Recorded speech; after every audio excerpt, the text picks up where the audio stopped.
Okay, Hare Krishna. Welcome everyone. So today actually is a very, very powerful set of slokas which, so in the last session we said those are powerful slokas that help us understand like how to succeed and all of that. And this set of slokas is very powerful to understand why we fail. So together it's a very life transformative set of teachings. So today we are going to cover slokas 3.36 to 3.38. So if you're ready, I will play them. Arjuna uvacha athakena prayuktoyam papam charati purushaha anichannapi vashneya baladiva niyojitaha Shri Bhagavan uvacha kama esha krodha esha rajo guna samudbhavaha mahashano mahapapma vidyena vihavairinam धूमेनाप्रियते वह्निर्यथादर्शो मलेन च यथोल्बेनावृतो गर्भस्तथा देनेदमावृतम्. Does anybody remember anything? Like what was the key lesson we learned in the previous set of slokas? Okay, Simranji. Guruji, we were doing Swadharma versus Pardharma, like it's better to do your job Okay. rather than thinking of other people's job, and be mindful always. Awesome. Okay. What else? You should not have bondage both to attachment as well as aversion, and you should be aware of your Yes. responses. Exactly. So Simranji, what she said was also important. And then he continued, and Krishna said how there is a gap between the senses and the sense objects. And in that gap, if we become mindful, then we can prevent raga and dvesha, because raga and dvesha, they are the troublemakers. Excellent. So that is where we were. Arjuna is listening to all of this very carefully. After listening to all of this, now Arjuna has a question. Of course, our best friend Arjuna, because of him, he's asking all the right questions, and that's why Krishna is able to provide all the right answers. But this particular question that Arjuna is asking, I would say, is one of the most honest, humble, pure, innocent questions. And this question is so relevant to all of us that I'm very sure this question is there in everybody's mind. I'm very sure. It's in my mind, it's in, I'm sure it's in all of your mind. Because he's no longer talking about very high things. He's not talking about papa, punya, karma, Abhi, what he's asking? He's asking about that disturbing split that is inside everybody's minds. So he's asking, Atha kena prayuktoyam papam charati purushaha. By what is a person impelled to commit sinful acts? Impelled is somewhat like compelled only. And he continues. He's saying, Anichanapi, even without wanting to, baladiva niyojitaha. As though pushed by some force. Now tell me, don't we all feel like that? Sometimes we end up doing something and then we question ourselves later, why did I say that? Or why did I do that? See, the term guilt would not exist if this problem did not exist. When does guilt come? Guilt comes when you think you have done something that you are not supposed to do. How many of you agree? Oh, everybody is raising their hands. Excellent. So here is the question. You are not supposed to do what you did, and that is what causes guilt. Now the question is, if you know you are not supposed to do, then why did you do it? $1 million question. And that's the question Arjuna is asking. Arjuna is asking, why does it happen, Krishna? That I know what I'm supposed to not do and what I'm supposed to do, but what I do sometimes is not agreeing with that. Why does that happen? And he says, as if as if there is some force. I mean, of course, we all know that there is nobody sitting outside and pushing us to do bad things. Everything is coming from within us. But that is the question. What is very important here is if you look at that sloka, 3.36, you will also see that Arjuna here is not calling Krishna as Bhagavan or Keshava or all of those things. Here he is calling Krishna as Varshneya. Varshneya means belonging to the Vrishni clan. So the Vrishnis, they became Yadavas and Krishna is the Yadava. So that's why he is calling Krishna as Varshneya. Why is he doing that? So some very great acharyas have given commentaries on this. So I am borrowing from some of their wisdom. So they say that this is not random. See, Krishna was from the Vrishni dynasty. Now the same dynasty belongs to Arjuna's own mother Kunti also. See, so Surasena, if you read the Mahabharata, you will see that the name Surasena comes up there. Surasena was the father of Vasudeva as well as Kunti. And Krishna was the son of Vasudeva. That is how Krishna is related to Kunti also. And because Krishna is related to Kunti, he is related to Arjuna. Now Arjuna is invoking that family bond now. See, when we are in trouble, when we are in deep trouble, and when we really want the other person to help us, we will find what connections I can bring up, So here Arjuna is saying we are related, we are blood relation, so you have to help me. You have to be on my side, Krishna. No, you have to now help me, answer me. Answer me the right way. So what beautiful insight, right? This is what is the gift of some of the great acharyas who have come and studied the Gita and tried to explain it to all of us. So now let us see what Krishna is going to do here. Is Krishna going to just say, hey, what you do is immoral, unethical, bad boy? That's not Krishna's style at all. But Krishna is now going to explain the entire mechanism, and that's why we all need to now buckle up and we all need to understand this very clearly and with a lot of attention, a lot of sincerity, because this is the kind of teaching that will actually impact us in our day-to-day life. It can help us transform our life. All the teachings are that way, but some teachings are more relevant right away. Some teachings will take time to materialize. What are the examples? The examples are, for example, we know that Krodha, for example, we know it's a vice. But are we always able to not be angry? Of course not. Many times, even we have taken this example so many times. Even innocent things like somebody honks at you and you lose it. Or you are trying to get into the elevator and somebody pushes you. That's it. World War III. How dare? So the question is why? And this is not a question of whether you are a bad person or a good person. That is definitely not what we are talking about here. We are talking about this mechanism of this kind of a strange weakness that seems to exist within all of us. Where the intellect and knowledge is there, which says this is what you're supposed to do. And then what you actually end up doing, it's not aligned, and that's what we are calling as a weakness. If this weakness didn't exist, then what you do will always be aligned with what you know. And that is what we are trying to address here. And this is what in tradition is also called as Shreya versus Preya. Shreya is what you are supposed to do. Preya is what you end up doing. Shreya is correct. Shreya is good. But Shreya is also uncomfortable. Shreya is also difficult.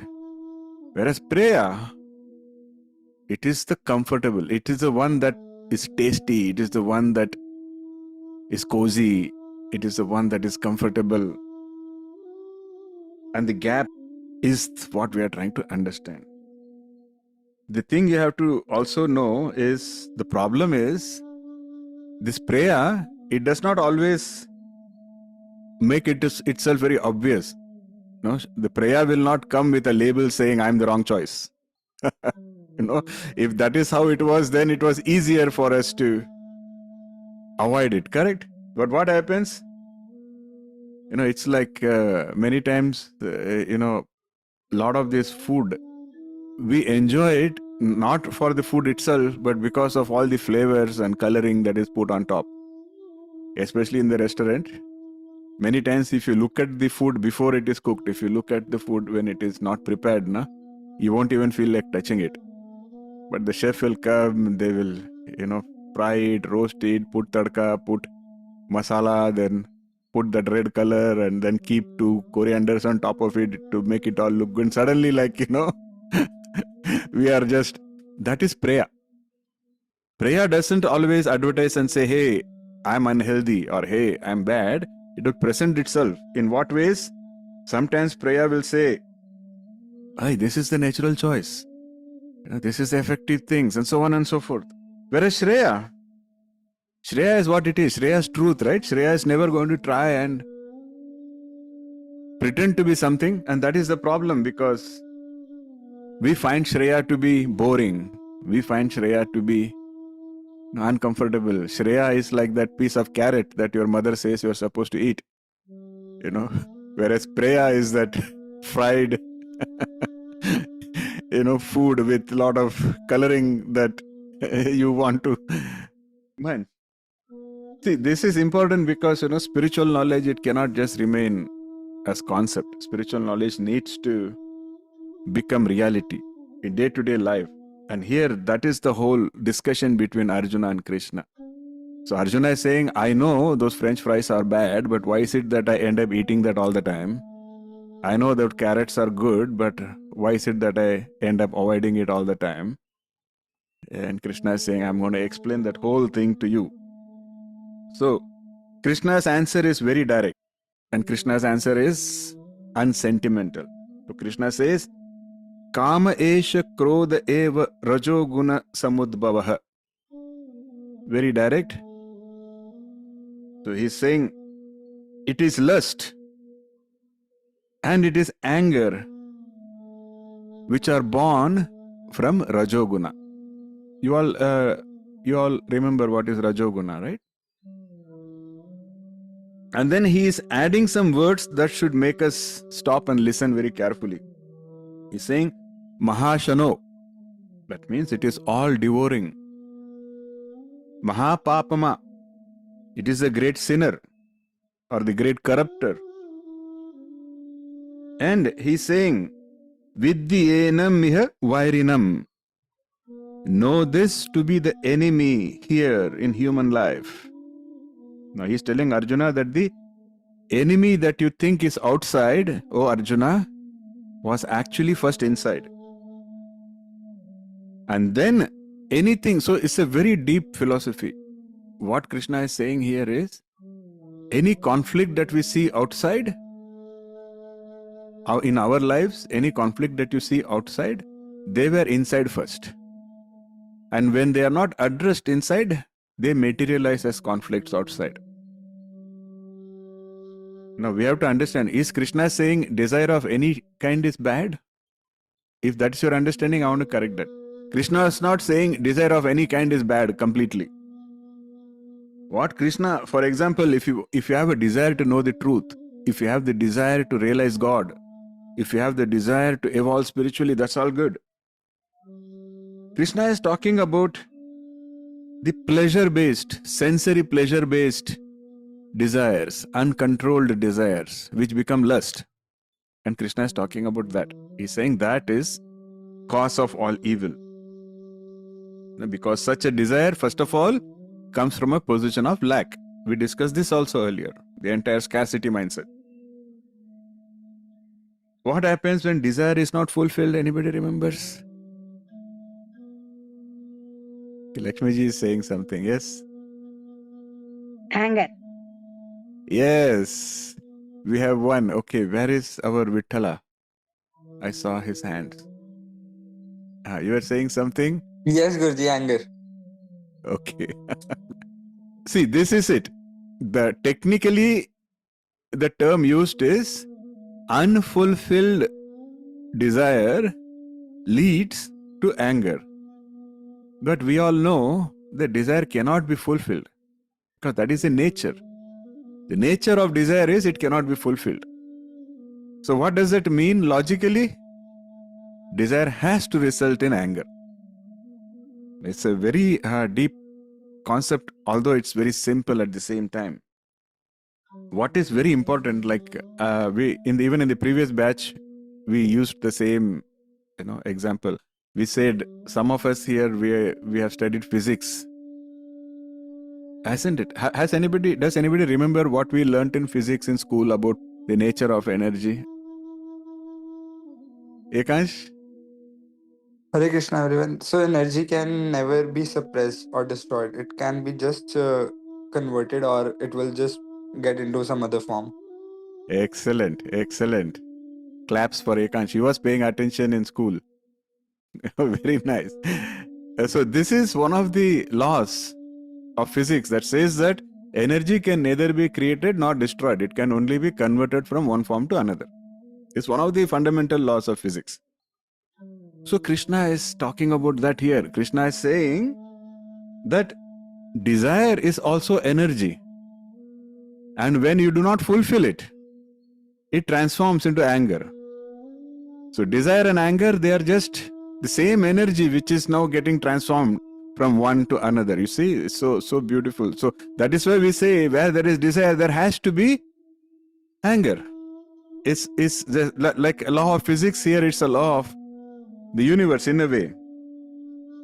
The energy is the same, but the texture changes. And some of you already remember it because in the group, satsang group, you all answered. We said, do you remember we studied the chart in chapter 2?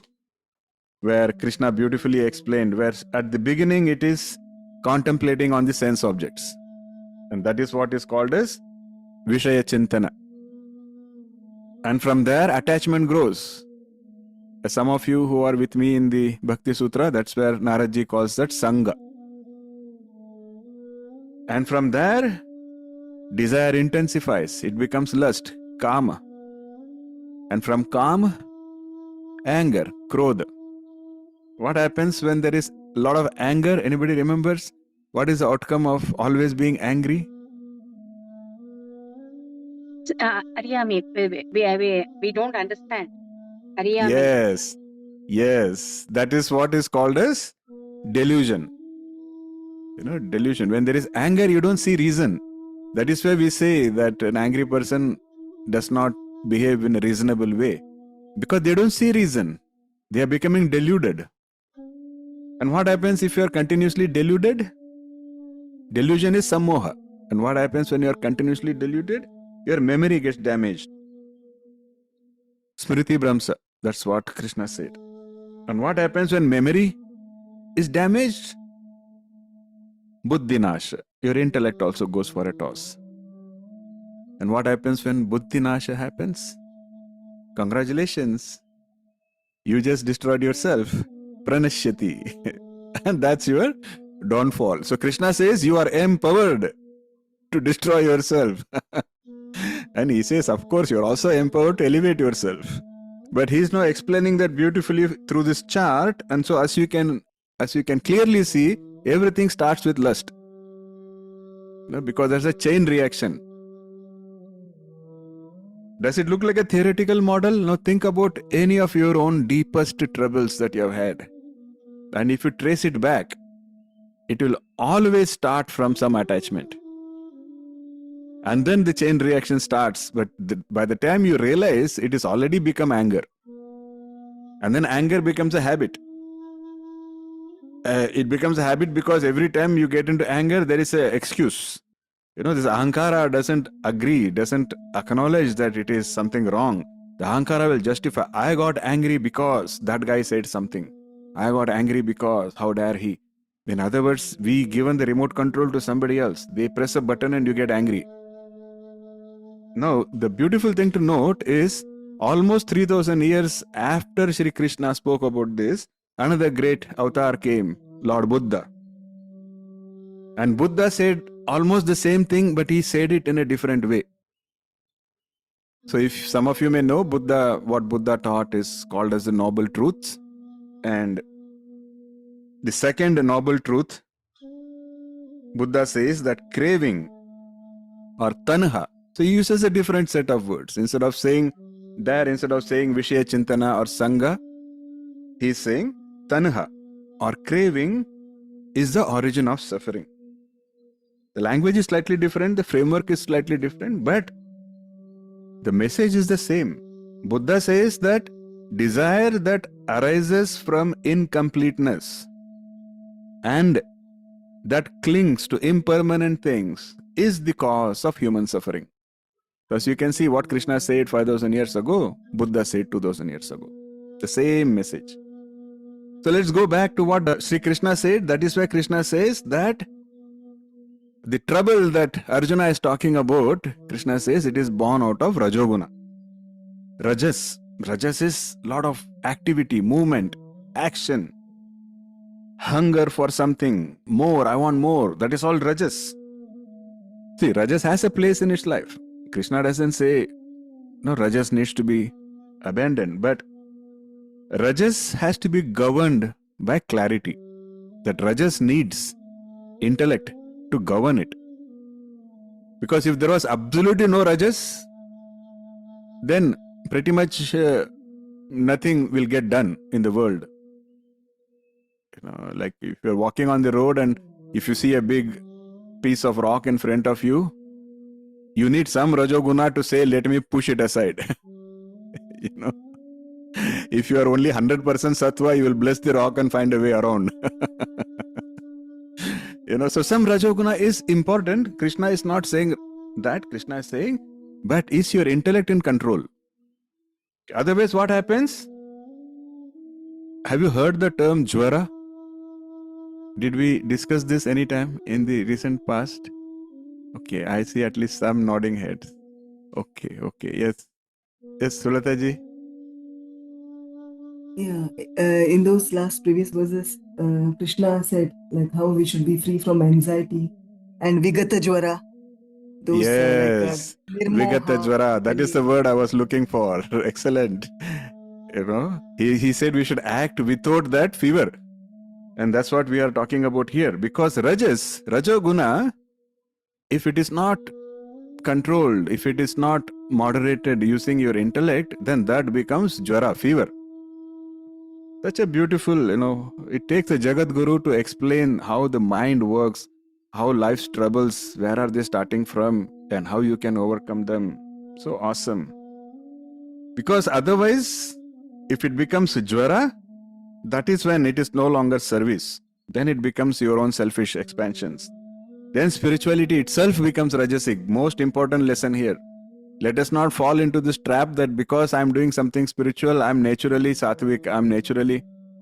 Krishna will be later on he will categorize it very beautifully when, there is a separate chapter where he deals with the science of gunas. But here Krishna is trying to tell us that even spirituality can become Rajasic. So how does desire actually hijack the mind? There is a beautiful story. This story is been used by many acharyas. So I personally don't know the origin, like where the story initially came the first time, but I've seen it being used by Prabhupada. I've seen it being used by other acharyas also. It's a very simple story. The story says that there was a group of philosophers and they were walking through a forest. And then they see a man who is lying beneath a tree. And they can see that there was a large snake near his leg, very poisonous snake. They also saw that there was a scorpion which was approaching from the other side. And behind the tree there was a huge hungry bear, ready to pounce. See, visualize this, okay? What a precarious situation this man is in. So what would you do if you were in that situation? This man is smiling. Now the philosophers were astonished. They were like, there is danger all around this guy. And how is he smiling? What could possibly make this person so blissful? They want answer. But then when they look carefully, they realize that this man is actually focusing on the juicy fruit which is hanging from the tree. And he's so lost in that dream of, oh, how sweet that fruit is going to be. Maybe I should get the fruit, I should eat it. And he's so engrossed in that he is not really mindful of that snake or of the bear or of the scorpion. That is exactly what desire does. That's exactly what lust does. It hijacks the mind so thoroughly that we lose awareness of the dangers, of all the pitfalls that is surrounding. We become so absorbed in the object of desire that lose sense of all the dangers, like the snake of anger, the scorpion of jealousy, the bear of delusion. They're all right there. But the mind is so fixated on the fruit that it refuses to see all of that. That is the power of kama. That is the power of lust. So pictorically it made perfect sense, but Krishna says that's exactly what's going on in our minds when we give in to lust. We have to look carefully and then in our own lives, and then you will see how subtle this is. Because if you see desire, whenever we are so attached to something, whenever we cling to something, whenever we think we need to have something, there is again no label that says it is a wrong path. There is no label that says it is not right. Instead, what happens? What does our friend the Ahankara do? It will dress up that desire. It will say it is principle. Sometimes you think you want something because it is by principle. It is my principle that is right. Or sometimes we will say, it is out of care. For example, we want somebody to obey us. That's the ego really enjoys it, okay? If somebody obeys what you are saying, the ego is the happiest. But how do we present it? It is always presented as, I am saying out of care, na? Okay, but if you are saying out of care, then you have to stop at the saying. They not listening, if it makes you angry or upset, there the care has already gone away. That is not the care which is causing anger. That anger is coming out of, we just discussed that. We know it is wrong. We know that if we expect somebody to obey, it's going to cause us disappointment. But then why do we still keep expecting that? I'm giving you a very simple example. Like that, there are so many thousands of examples in our life. For example, we say we are hurt. I'm hurt because what the person said was wrong. Is that really the truth? Why does it matter what the other person says? Let them say right, wrong. Let them say what is, absurd. Oh, why does it matter? Why does it become your hurt? You remember the two arrows? the teaching of Buddha we spoke. Then you have to introspect.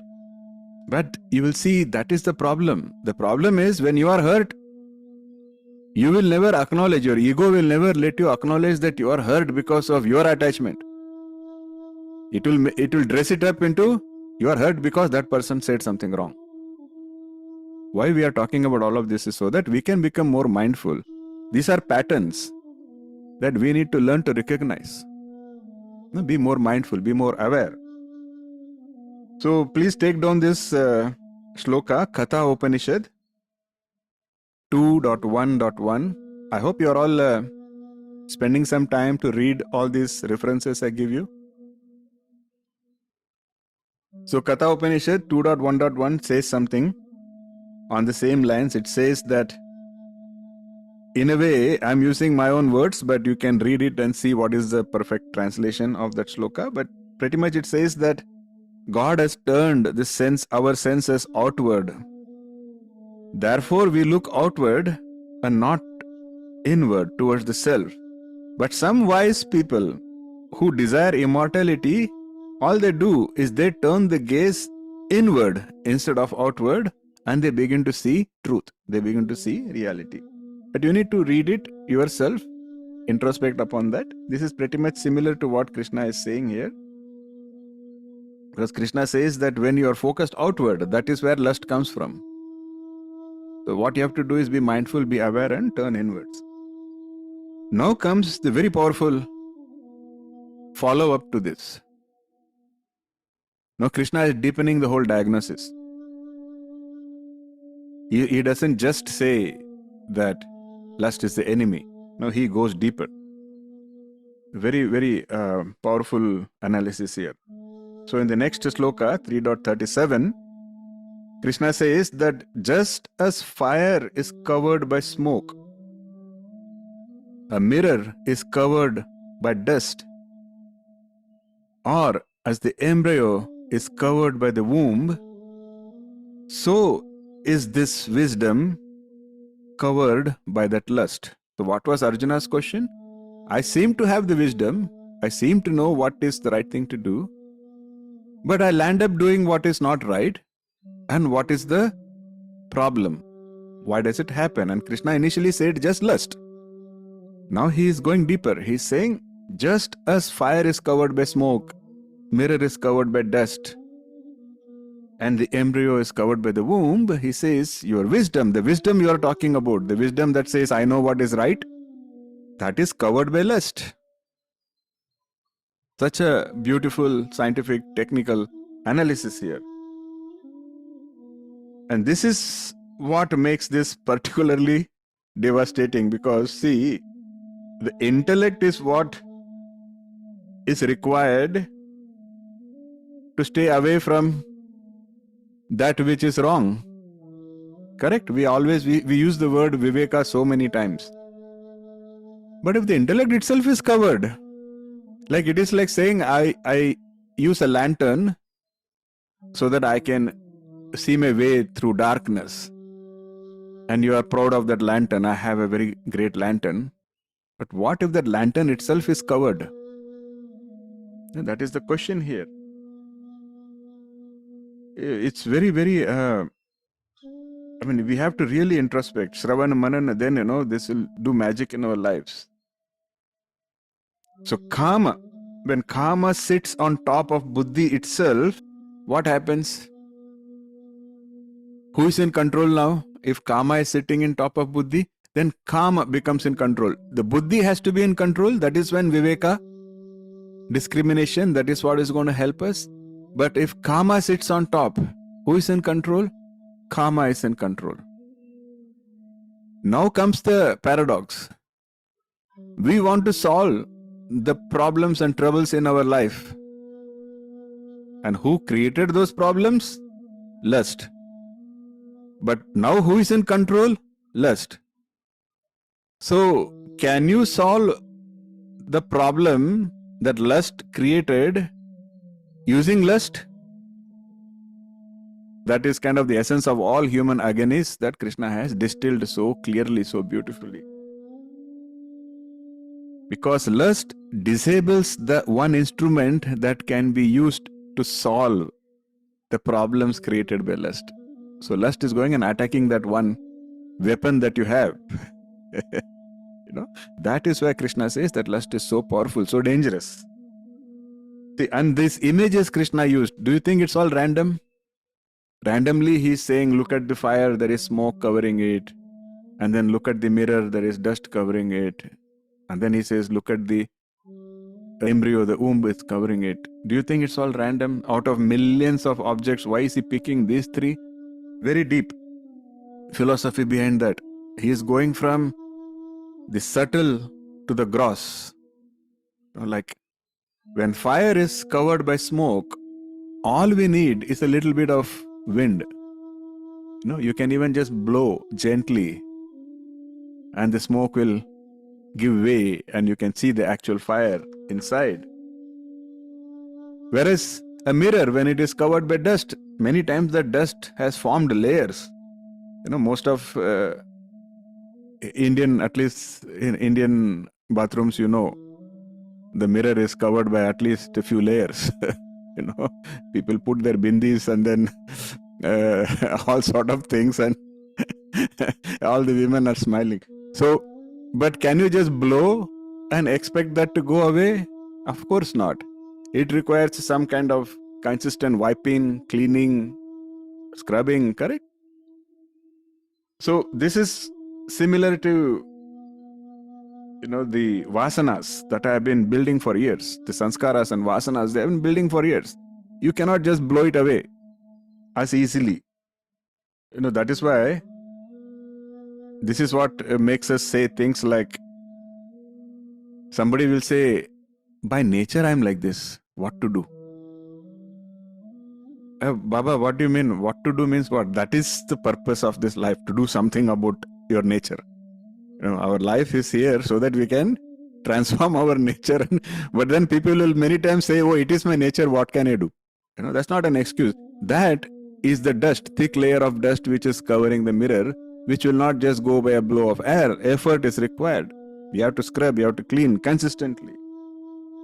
Real work, sustained work. The third image is the most profound, because that, can you just blow air on the womb and free the embryo? No. Can you scrub it away? No, of course not. What is the option you have? You really don't have much option. You have to wait. You need patience. If it takes 8 months or 9 months, nothing you can do. You have to give it time. That is the densest layer of covering. Krishna will say that is a tamasic condition where lust has so thoroughly taken hold that the person does not even recognize it to be a problem. That is the beauty of this stepwise. So in one sloka, Krishna, by using just 3 examples, the right examples, he has given an entire science of how lust acts upon us and how the degree of lust makes it so much more difficult to get rid of it, see clearly through it. And what happens to such people, especially the people who are either the second or the third category? I won't say people who are that category. I will say people where the lust has already taken so much control. These are the kind of people who will absolutely avoid satsanga. Because it's going to take a lot of efforts. You can force them at the most you can force them to come sit with you in a satsanga. You cannot force them to internalize what is going on in the satsanga. That they have to take efforts. But at least they come, they sit. We have to encourage that, we have to appreciate that, and make sure that at least that keeps happening regularly. But the last example Krishna gave is very powerful, but at the same time it is empowering again. More than empowering, I would say there is compassion built into that. Krishna doesn't just say, the womb that covers the embryo is such thick lust. Yes, it is. But then, given enough time, even that can be overcome. So it is a message of hope for all of us. By these examples, he is teaching Arjuna to diagnose the condition. He's saying, Arjuna, you don't have to just get into condemnation. Don't condemn yourself. Don't judge yourself. It is not that suddenly, Arjuna, you don't have to say, I'm a bad person. He says that's not really the direction you should go.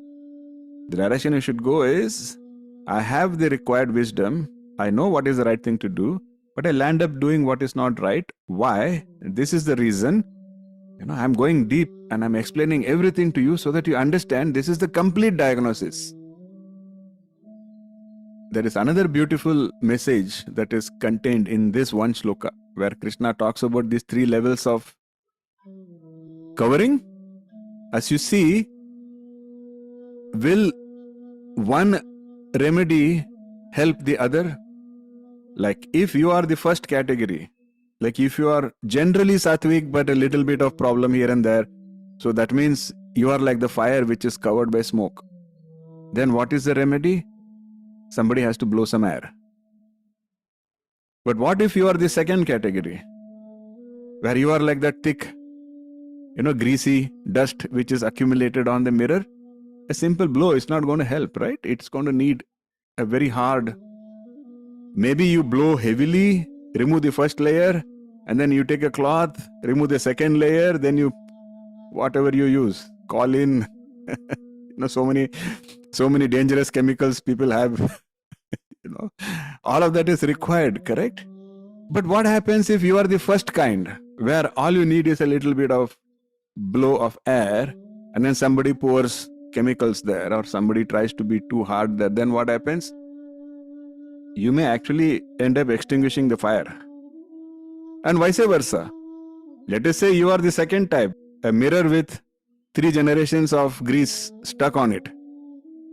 And if you try to just blow, you can blow all your life.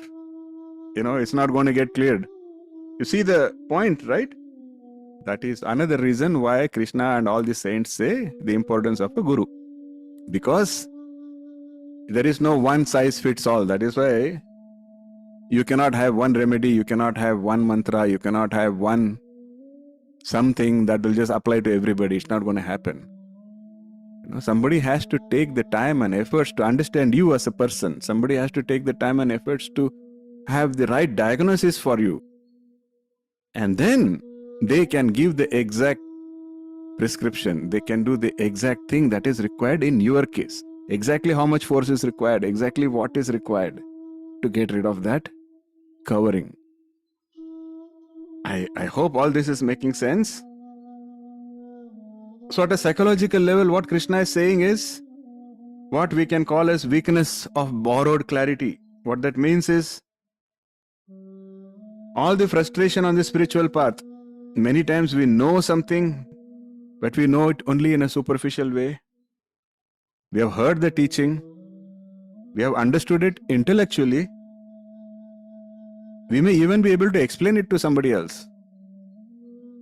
But has the knowing gone deep enough to actually help when we are faced with a situation, when we are faced with a problem or a trouble?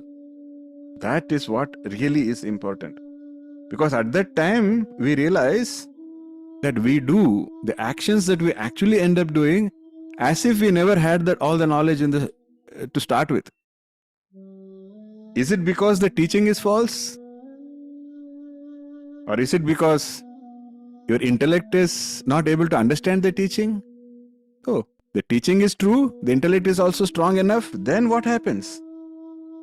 The layers we just discussed. We have so many layers, and they sometimes solidify into vasanas, sanskaras. That is what makes you think, I am like this. Nobody is like something.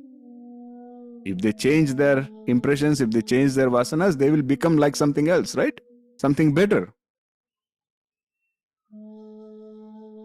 The compassionate teaching here is sometimes, we are very harsh with our own self, which is not required.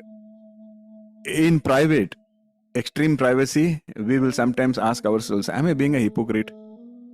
Because I seem to know this, I even talk all these fundas, but I do have these desires, I do have these thoughts that come in my mind, negative thoughts, bad thoughts, whatever you want to call it. So am I a hypocrite?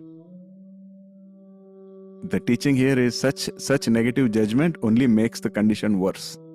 It doesn't help us. It is not hypocrisy really. It is more subtle, because one layer of the mind has grasped the teaching, but we just haven't understood how thick our conditioning is. All Krishna is saying is understand. Once you understand, you will not give in to despair. You will not give in to hopelessness. You will not say, why is it that, this person got elevated so quickly, got advanced so quickly, and that person doesn't. And look at me, I'm neither here nor there. It's not random. God is not playing favorites. It is a mechanism, and Krishna is explaining that very clearly. So all we have to say, instead of feeling hopeless, we have to understand, it just means some layers of dust are thicker, and I need to work on it. We have to, instead of feeling of guilt, transform that into a feeling of rightful action, what needs to be done. And if you can make that change, even that little change, I think it will itself be so liberating and transformative, because it's going to take time. It's really going to take time. Like you have a mirror and you have a thick layer of dust, you are impatient. You cannot just take a hammer and try to, or you use too much force, you break the mirror. So give it time, be patient, but be consistent. If you're not consistent, what happens? You wipe the mirror a little today and then you say, I will wipe it again next month. The dust is back. So that is where consistency. So one more Upanishad, please take it down. Katha Upanishad 2.3.14 is another beautiful sloka. I would like you to read it, and maybe someday I will ask you to explain it in your own words. It basically says, when all the desires lodged in the heart are released, then you become immortal. See the powerful message here. The message says, if all the desires are released, you become immortal and you attain the Brahman. So it's just a very powerful way of saying that those desires are what are causing all the bondages for us. I've even, in a very non-judgmental way, I'm telling you, I've even witnessed a few people who are very close to their death, like they are in the deathbed, they are going to breathe their last any time. And I've had some opportunities to be with some such people. And sometimes I feel very saddened, because even at that condition, they talk about so many desires.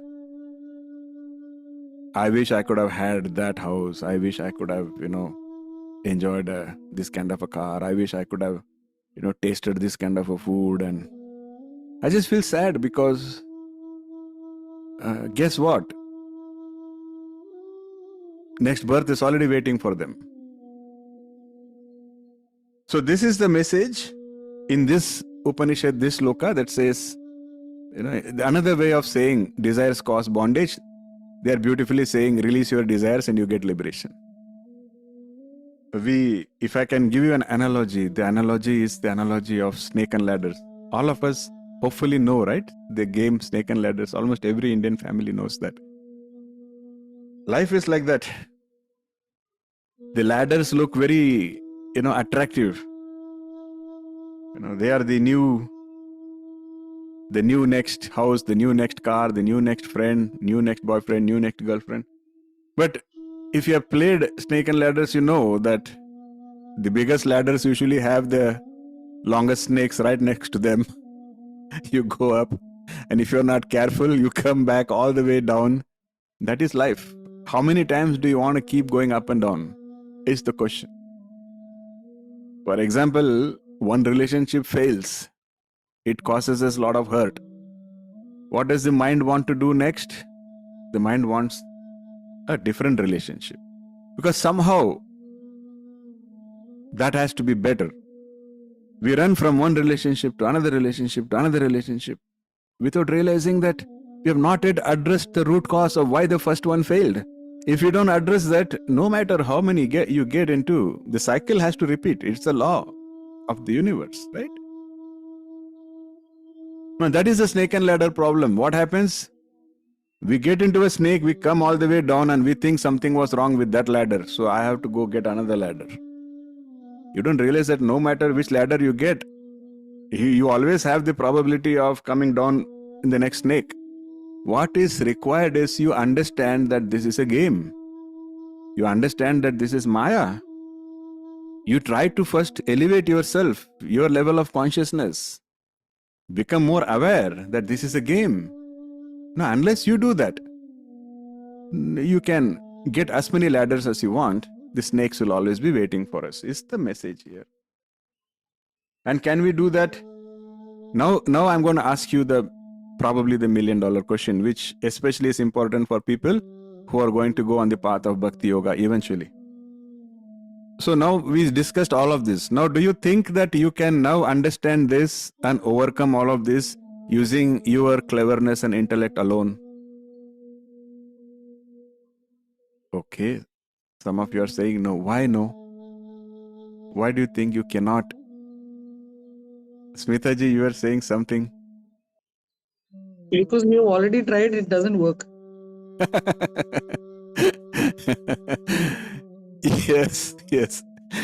Uh, so does anybody else have any inputs on why you think? Yes, Chitraji. Yeah, ultimately, we need God's grace. Okay. Um, Yes, you are right. Any other insights? Why do you think you cannot overcome this using intellect alone? Yes, Deepaji, you are saying something. We need to be consistent. I mean, it cannot be transactional. Like just because for that situation you reach out and then it is not going. It has to be continuously drilled into your head that Consistency is the key. Correct. Ekansh, you had anything else? Yes, Guruji. Ankara, ego. We are Ego? not able to completely surrender. Okay, very nice.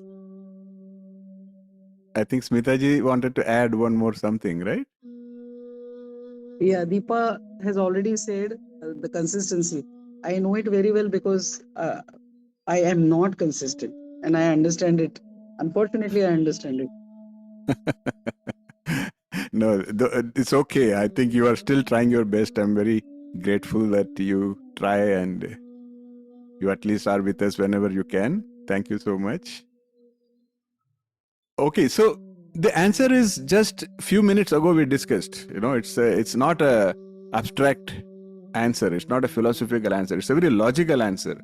Krishna says, how can you think that you can overcome this using your intellect alone when the intellect itself is covered by lust? You see the danger? Because we think this instrument is what is going to help me overcome, but the enemy is taken control of that instrument itself. That is why all the acharyas, all the saints say, keep your pride on the side and surrender. That is why they say, have humility. Because what happens? That is where you are acknowledging that intellect that I am proud of is itself not functional. When it is not functional, how can I have so much dependence on that?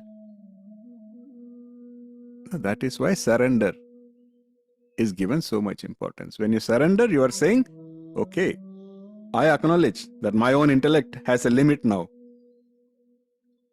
So this is the question we asked in the previous batch. We asked, let us say your hands and legs are tied. Who would you ask for help from? Somebody who is not tied themselves. You are also tied, your friend is also tied. Are you going to say, help me? But that person themselves has their hand and legs tied. So you need somebody whose hands and legs are not tied. And for that, you need to first ask for help. That asking for help is what is called as surrender. When there is no bhava of surrender, then you cannot sincerely seek guidance for the right things. A very, very powerful thing for bhakti yogis. You need to understand why surrender. Now tell me, is there surrender to, I think almost 2 years ago, Smitaji asked this question. Should we be putting the guru on a pedestal? So that is not the intent. When you surrender, when you have a sense of humility, you are not putting the guru or the God on a pedestal. All you are trying to do is you are trying to get down from your pedestal. Because that is when you are ready to be helped. You want to untie yourself, at least show your hands to me, show your legs to me. Don't keep them on a platform. Yeah. So this is the mechanism. So what is the teaching asking us to do? First, know the enemy. And then Krishna is asking us to become clear of how the enemy works, how it creates bondages, the entire mechanism Krishna has laid out. And then the problem, Krishna says to understand that we have this ignorance that is covering our intellect. So don't have too much pride on that. Prayer will help here, definitely. Sadhana helps, consistency, definitely. the consistency, some of you said, but consistently what? Are you going to consistently be judgmental about yourself? Are you going to be consistently? No. So what consistently you need to do? Especially when you know that your intellect keeps getting hijacked. That is where these great Mahatmas have come and said, do japa, nama japa. That's the easiest thing to do. And if you can do that consistently, that takes care of clearing the dust from the mirror. Every time we are consistent, every effort we take with genuine interest, with the right bhava, with the right attitude, it is beginning to create more space between the impulse and the reaction. And in that space, all the positive things can come in. Viveka, discrimination, compassion, everything will come. And also, we just discussed, somebody said, like energy cannot be created or destroyed. So desire is an energy. You cannot destroy it. That is a mistake a lot of us do. That is a mistake many other teachings do. Where they say wrong, bad boy, evil. So, in other words, if you just try to suppress by force, you cannot, because you cannot destroy energy. What do you do with that energy? In fact, one very young friend of mine, I won't say friend, yeah, in a way I am a mentor for them, but we are on friendly terms. And they began to trust me eventually, and so they opened up to me. This just happened a couple of days ago. They opened up to me and they told me that, I have been trying to work on myself. I have been having these bad thoughts and desires in my head, and I think I'm now sorted because I have begun to understand that they are not good for me. But what they said later was very powerful. They said, but the more I'm trying to say that I should not give in to those desires, they are just becoming stronger and they are driving me mad. They are driving me nuts. I'm feeling like I'm being possessed because what do I do? Like, what am I doing wrong? And that is the teaching of Krishna. Krishna said this very clearly. Two sessions earlier, that's exactly what Krishna said. Not by violence, not by force. You cannot do it that way. Because it's energy. Energy cannot be just suppressed. It's like a big spring, we said. You cannot try to press down a spring and think that you have won the war. Of course not. The moment you get tired, the spring is going to bounce back 10 times stronger. So then what do? This is where replacement comes. Replacement, Nama Sankirtana, Nama Japa is the best, most effective, easiest way of replacing. So if your mind is constantly saying a name, if your mind is constantly thinking about a holy name, then what you are actually doing is replacing. So there is lesser and lesser room for now desire to catch hold of the mind, because the mind is now busy with something good. The mind is already busy. That is why, in modern psychology, they always say that the empty head is the devil's workshop. So don't keep it empty and keep it full. Keep it full with something positive, something holy. That's why chanting is so easy and so effective. Holy name. But how do you do the chanting? That is Maya's final frontier. Is now you start doing chanting and start showing off. Yeah, I am so spiritual. I am always chanting. You'll walk around with a mala in your hand, and then what is happening? Yeah, your mouth is saying the chant, but your mind is actually getting more clouded, because now the ego is now sitting on a holy seat now. The ego is like, oh, now I'm very spiritual. So then how we have to chant? Right bhava. What is that bhava? Again, that is what surrender means. When you chant, are you in the right mindset? Now again go back to that sloka from the 4th chapter. Pranipatena pariprashnena sevaya. Now it will have a completely deeper meaning that it will tell you, reveal. So now if you go back to that, now it will not sound like, humility is not for the Guru, humility is not for God, humility is for me. I hope all this makes sense. If you had any questions, I think these teachings, in my opinion, are very transformative, because they contain the signs of what is success, what is failure, why we fail, how we fail. I think so much has been covered by Krishna in these shlokas. So if we can introspect on this, I think that will really set us up on the path to success. So Hare Krishna, if you had any questions, comments, inputs, I will keep the floor open for some time. Yes, Guruji. Hare Krishna. Hare Krishna. So desires, isn't that all as a result of scarcity mindset? Because Yes. then that is the cause, right? You're Yes. constantly thinking about something that you don't have. Correct. And in this state of desire or the scarcity mindset, in both those situations, the mind is not in present. So, so when we are not in present, basically, that's when we get into that. Correct. You are very right. But the point here is there is no chadi booty or there is no tablet that we can eat to get rid of scarcity mindset. That is Krishna's message. Krishna says that this desire, this which becomes lust, is very powerful. And we need to first understand. So there is this book called The Art of War. It's written by Sun Tzu. It's a Chinese philosopher. It is recommended to anybody who wants to study warfare. But we are not here talking about warfare. But the one teaching from the book that has appealed to me is that author very clearly says that you have to know the enemy. If you want to have any chance of victory, you have to first know the enemy. He says a person who neither knows the enemy nor themselves will suffer defeat in every battle.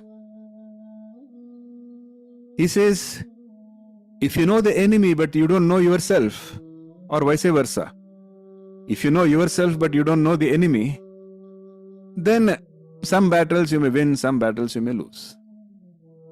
But if you want consistent success, you have to know yourself and you have to know your enemy. And that is precisely Krishna's teachings. So precisely that's exactly what Krishna is doing. Krishna is not just saying, oh, lust is your enemy. That's a statement. What do you do with that statement? And then he goes categorically. He's saying, in future, Arjuna, of course, will ask more questions. Arjuna will want more specific answers and Krishna will provide those answers also. But fundamentally here, Krishna is not just saying lust is an enemy. He's explaining the entire mechanism of what happens. And see, the danger, many times what happens when we listen to a teaching, when we just hear a teaching or when we read a book and then we say, this is what needs to happen. This is the problem. Okay, now I'm going to. Now see, the trouble starts there. What I'm trying to say is, we immediately get into this mindset that somehow we, with our own efforts, are going to get rid of all the negatives that we have suffered and somehow turn towards the positive, which is a good intent. Intention is noble, but it has got a very high probability of failure. Because Krishna is filling the gaps and he's saying, you need intellect to succeed, but you don't realize that intellect itself is getting hijacked. And that is the problem why most of the times, even when we read something that seems, we get it, we are not able to actually act that way in our life. And that is the mystery. That is the big problem that Krishna has just explained to us. Where he said that because, my friend, no matter how much knowledge you get, no matter how much wisdom you have, no matter how intelligent you are, the problem is that lust is going and covering that intellect itself. It's a very powerful adversary. So you need to understand that enemy. So I hope this is making sense. So as I said, the message is not to feel guilty, but to feel more clarity that, okay, now I understand why I have been stumbling, now I understand why I have been failing, and then how I can actually succeed in future. Okay, if nobody has any. Okay, Sulataji, you had something to add? So our free will helps us, isn't it, Guruji? Because it's either we choose to elevate ourselves, like choosing Shreya or Preya, understanding all these problems, and like that is what is important. Free will. Either we choose to elevate ourselves or downgrade ourselves. Correct. I mean, I'm sorry, I'm trying to understand, like, what is the exact. How does free will like help us? Like, if when the intellect gets clouded with lust, when we understand all these things, free will helps us, isn't it? To we are empowered means that is with the free will, isn't it? Where we choose to. Yeah, free will is the choice for sure. Free will is the choice on whether you want to elevate yourself or you want to go further down. But is it really your free will? What makes you actually align with the good? See, free will is not that free. It's another delusion. So if you have sattva guna predominant in you, your free will say you want to go higher. But if your tamo guna is predominant in you, the same free will say you have to go lower. So was it really free will? That's a bigger question, because Krishna will very categorically say that there are so many forces. We just studied in the previous session also. Your vasanas, your sanskaras, your past life, your memories. So free will is not totally free. And that is the reason Krishna says that you have to have humility and you have to surrender. So if you, some of you, like Sulataji, you have already finished Bhagavad Gita earlier. So that's why if you remember what is the promise of Krishna? Krishna says, if you surrender to me, if you come to me, then he says, Dadamyaham, Buddhi Yogam Dadamyaham. So he says, I will give you the Buddhi Yoga. And then with that Buddhi Yoga, you will have the right free will. Your free will be becoming more free. So yes. So no matter which way you spin this, it has to culminate in surrender. And that is why Krishna has made it very simple. And he has spoken about surrender in the beginning, in the middle, and in the end of the Bhagavad Gita. And surrender is not a passive surrender. Surrender is not, okay, I'm not going to do anything, somebody else is going to come and lift me up. Surrender is a mindset that says, I am going to do everything that is required of me. I am going to take all the rightful actions. However, I need guidance. I need help. That is surrender. That is the right surrender that Krishna teaches. Free will to do the right actions and surrender to get the grace of God and make it bear the right fruits.